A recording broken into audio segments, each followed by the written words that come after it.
हल छठ महारानी की जय हो। ये व्रत तो हम लोगों के यहाँ बहुत पारंपरिक पूजा है, जो माएँ अपने लड़कों के लिए रहते हैं। जिनके लड़के हैं या जिन माँ के लड़के हैं उन्हीं के लिए व्रत रहते हैं। लड़कियों के लिए व्रत नहीं रखा जाता है। ये परंपरा बहुत पुरानी है और सब लोग व्रत है। इसी व्रत को कैसे करते हैं, क्यों करते हैं, ये मैंने आपको बताया कि लड़कों के लिए पूजा की जाती है और सभी माएँ अपने बच्चों की उम्र को आशीर्वाद देने के लिए व्रत रखा जाता है। व्रत से पहले एक दिन मुझे मार्केट गई। मार्केट में क्या क्या सामान लगता है वो मैं आपको बताऊंगी। हमारे यहाँ ये 6 तरह के दाने पूजा में चढ़ाए जाते हैं। इसको पहले कच्चा दाना लेते हैं, फिर इसको भुंजवा जो है भूंजता है। किसी के यहाँ भाड़ बोलते हैं, किसी के यहाँ भुजवा बोलते हैं। तो मैंने वो गई थी मैं लेने। महुआ चढ़ता है इस दिन, हर छठ के दिन व्रत में, और मैं महुआ भी लेने गई थी। और महुआ ऐसी चीज़ें चढ़ती हैं जो ना हल से जोता जाए, जो अपने आप पैदा होती, वो चीज़ें इसमें खाई जाती हैं। ये हम लोग भुजवा वाले के यहाँ गए थे दाना भुजाने, और वहाँ से और भी सामान ख़रीदा और 6 तरह के दाने ख़रीद के उसको भुंजवाए।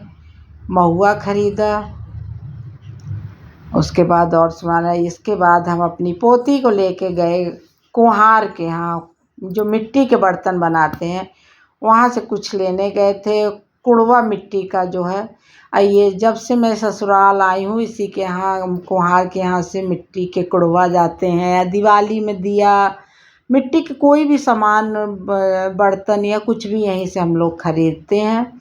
ये देखिए अब बहुत बुज़ुर्ग हो गई हैं, और देखिए इस उम्र में किस तरह की मिट्टी की मूर्तियाँ बना रही हैं। जब मैं गई थी लेने तो मूर्तियाँ बना रही थी, तो मैं उनसे पूछ रही थी तो कह रही, अरे आप तो जब से आई हैं तब से तो आप देख ही रही हैं। तो मतलब कुछ बातचीत हम लोग की, ये पुरानी बातें। ये उनके हस्बैंड हैं जो अब बूढ़े हो गए हैं, लेकिन अभी भी ये मिट्टी का कार्य करते हैं। इनके बेटा बहू हैं जिनको वो सिखा चुकी हैं। वो बता रही हैं कि अब बेटा बहू बनाते हैं, हम अपना खाली समय रहते हैं तो कुछ मूर्तियाँ बना देते हैं और अपना हुनर हर बच्चे को देते हैं माँ बाप। तो वही हमें पोती के साथ ये मिट्टी का कुड़वा है। इसमें 12 कुड़वा चढ़ते हैं, जिसको एक बराहा बोलते हैं। जिसका एक बेटा है तो एक बराहा में 12 कुड़वा पूजेंगे, जिसके 2 हैं तो 12 2 हो जाएंगे 24। तो मैं उनसे कुड़वा लेने गई। मेरी पोती देख के उसको बहुत मज़ा आ रहा था। मैं इनसे कुछ बातें भी कर रही थी, पुरानी बातचीत कर रही थी। और ये इनकी बहू है। मैंने कुड़वा लिया। उसके बाद ये पूजा करने से पहले हमारे यहाँ एक प्लाट है जो हमारे घर के ही सामने है, और गाय हमारे यहाँ परिवार में चाचा के यहाँ हमेशा, जब से मैं ससुराल आई हूँ तब से गाय भैंस हमेशा रही। लेकिन अब भैंस तो नहीं रखते, गाय हमेशा रहती है। और ये जंगल के बेर का पेड़, कुशा का पेड़, बेल और एक दो है जो मुझे नाम नहीं याद है, वो है सब। इसको जो है हमारे देवर लोग, यहाँ मिट्टी है तो गड्ढा खोदते हैं और इसको गाड़ते हैं, फिर इसी की पूजा की जाती है। ये सामने हमारा घर है और ये जो प्लाट है तो इसी में हम लोग सब पूजते हैं। अब पूजा की तैयारी है, चावल को भिगो के पीसा गया है। उसको जो है ये जो मिट्टी का हम कुड़वा लेके आए थे इसको कलर करेंगे। ये कलर कर चुके हैं, लेकिन इस तरह कलर करते हैं। चावल है, इसमें हल्दी मिलाया गया है। और क्योंकि मेरी सब देवरानी के बेटे हैं तो सबके ही पूजा की थाली अलग सजती है। सारा सामान देखिए, एक एक थाली में एक कुड़वा सबका अलग रखा है। और चीनी का भी कुड़वा बनता है, उसको भी हम लोग पूजते हैं। पूजा का सामान है जिसमें एक चावल आता है फसही का, जो कि बरसात में अपने आप निकलता है, जंगलों में लाल चावल रहता है। और इस समय चावल बहुत महंगा मिलता है, 60 रुपए का 250 ग्राम, मतलब 240 रुपए किलो, लेकिन यही चावल खाया जाता है। और ये पूजा की तैयारी हो रही है, दाना सब भूंज के आ चुका है। और उस दाने को, जो 6 तरह के दाने हैं, गेहूँ, चावल, जौ, धान, इस तरह 6 तरह के दाने हैं जो कि सब कुड़वा में भरे जाएंगे। और ये पूजा की तैयारी हो रही है, सब लोग बैठ के एक जगह सब कर रहे हैं। और एक ही जगह पूजा, हम लोग एक ही जगह गड्ढा खोदता है, वहीं पूजा होती है, जो मैं आप लोगों को पहले दिखा चुकी हूँ। मैं और मेरी जो छोटी सास हैं मिलकर उसको तैयारी कर रहे हैं, बाकी देवरानी लोग और सब घर का काम में लगे हुए हैं। और ये पूजा दोपहर तक हो जाती है, उसके बाद हम लोग इसमें खा पी सकते हैं। इसमें निराजल नहीं रहते हैं, लेकिन महुआ खाया जाता है और छुहारा भी खाते हैं। मखाना पानी में होता है इसलिए खाते हैं। और इस दिन रंग सब लगाते हैं, तो मेरी बहू सबको रंग लगा रही है, सास को। भाई मेरी देवरानी सब सास में बड़ी हूँ और बाकी सब छोटी हैं। सबको उसने जो है पैरों पे सबके रंग लगाया, आलता लगाया। हमारे यहाँ कोई भी पूजा होती है तो रंग ज़रूर लगाया जाता है। और ये छोटकी लोग भी शौक से रंग लगवा रही हैं। कोई चीज़ छोटे बच्चे देखते हैं। ये हमारी लाडो की बुआ है।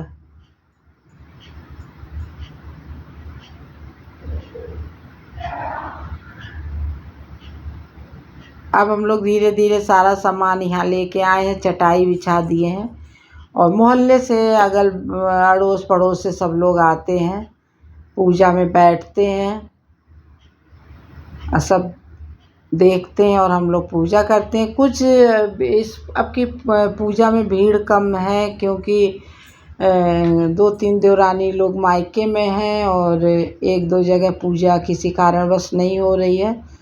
तो हम लोग पूजा की शुरुआत कर रहे हैं, जिससे हम लोग करेंगे तो उसके बाद जो लोग व्रत हैं फिर वो लोग पूजा करेंगे।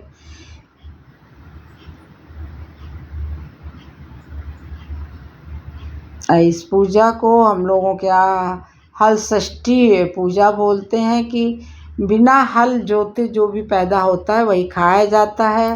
और दूध, दही, घी केवल भैंस का ही यूज होता है, व्रत में खाते हैं। चाहे वो दीपक जलाएं, चाहे दही दूध खाएं, गाय का दूध यूज नहीं होता है।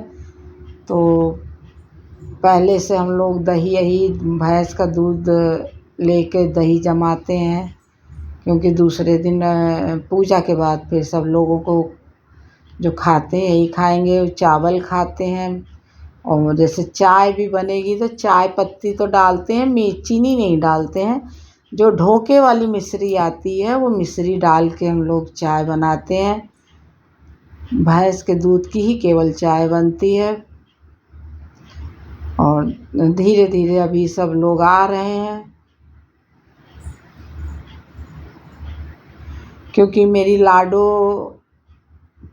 के बाद जो है ये पूजा हो रही है। 2 साल पूजा हाट छठ की नहीं हुई थी, क्योंकि मेरी सास एक्सपायर कर गई थी। उसके बाद मेरे छोटे ससुर चाचा एक्सपायर कर गए थे। तो लाडो, हमारे यहाँ कोई भी अच्छा काम होता है तो हम लोग हर छठ महारानी को साड़ी चढ़ाते हैं। तो मेरी लाडो के बाद मैंने साड़ी नहीं चढ़ाई थी, तो मुझे साड़ी भी मतलब 2 साड़ियाँ चढ़ाती हूँ। मेरी 2 नंद हैं तो मैं साड़ियाँ चढ़ा के अपने नंदों को ही देती हूँ। और ये धीरे धीरे सब पूजा, मिट्टी जो गड्ढा खुदा हुआ था आपने देखा है, उसमें पानी भरा जाता है। और मैं पूरी लास्ट तक पूजा आपको दिखाऊंगी। मैंने भी इसलिए भी सोचा कि आप लोगों को भी पता चले कि ये हर जगह ये पूजा नहीं होती, कहीं कहीं किसी जगह होती है। तो हमारे यहाँ यूपी में भी इधर ही होती है, प्रयागराज के आसपास पश्चिम साइड में। तो हम तो बहुत साल रहे, लेकिन हमने ये पूजा उधर नहीं देखी। ये पूजा हमारे इसी तरफ होती है, और कहाँ होती है ये तो हमको नहीं पता। इसीलिए मैं आप लोगों को भी शेयर कर रही हूँ कि आप लोगों को भी पता चले कि हर छठ का एक व्रत होता है। मेरे अनुभव तो है ही है, लेकिन ये भी एक अनुभव है हम लोगों का। कितने सालों से हम लोग अब पूजा कर रहे हैं।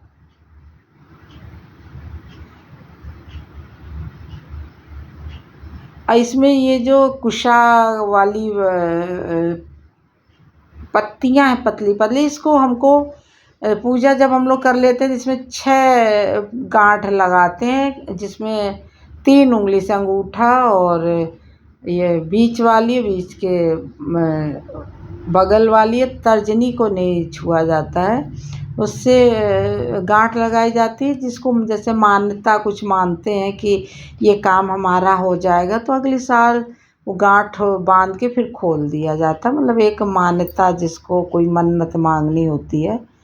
तो ये लास्ट में होता है पूजा के।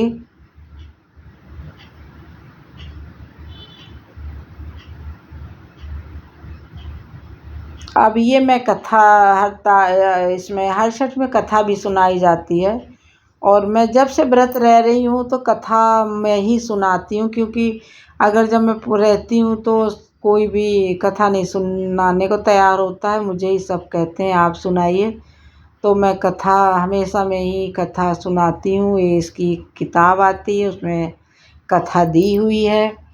कथा में वही जब पांडव के जो तो अश्वत्थामा ने किसने जो है उनके पुत्रों को गर्भ में मार दिया था, तो यही कथा में दिया गया है।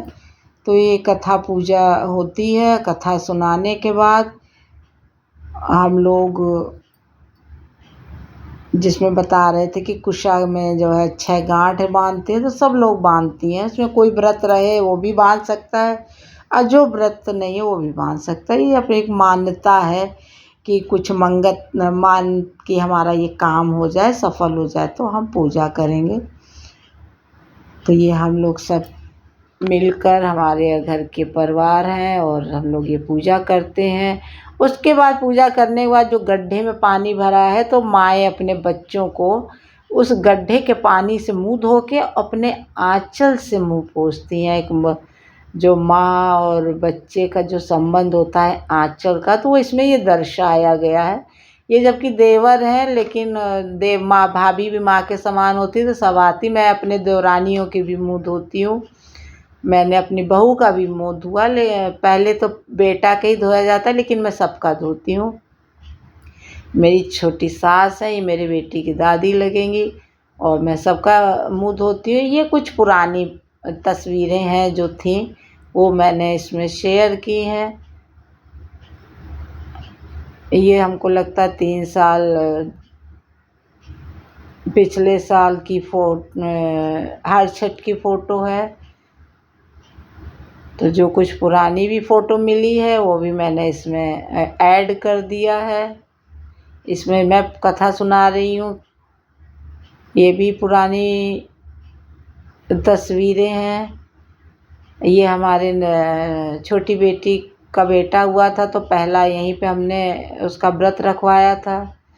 और ये मुंह ज़रूर हम लोगों के यहाँ धोते हैं। मेरी बेटियाँ आई थी, तो मैंने बेटियों का भी अपने मुंह धुला, अपने आंचल से पोंछा।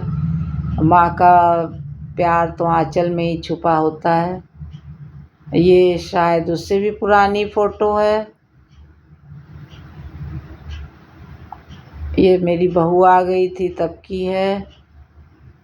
जो कुछ पिक मिल गई है, फ़ोटो मिल गई है, वो मैंने डाल दी है। ये भी पुरानी फ़ोटो है। ये प्लाट में पूजा नहीं हुई थी, हम लोगों के घर के में जो छोटा सा लॉन है उसमें पूजा हुई थी।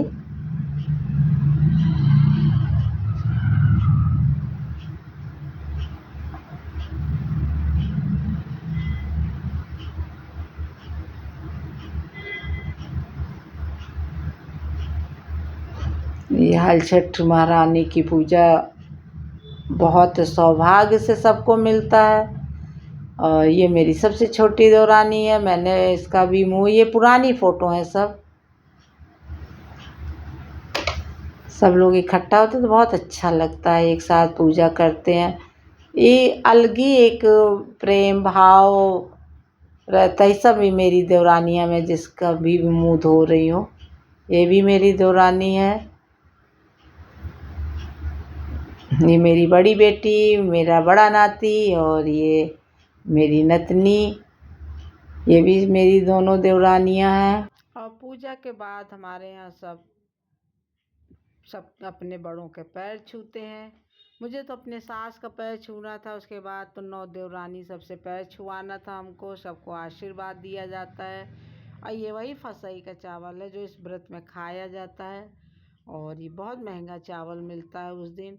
इसको चाहे आप घी से खाइए, दूध से खाइए, लेकिन इस चावल में मीठापन बहुत रहता है क्योंकि इसमें कोई खाद नहीं रहती है।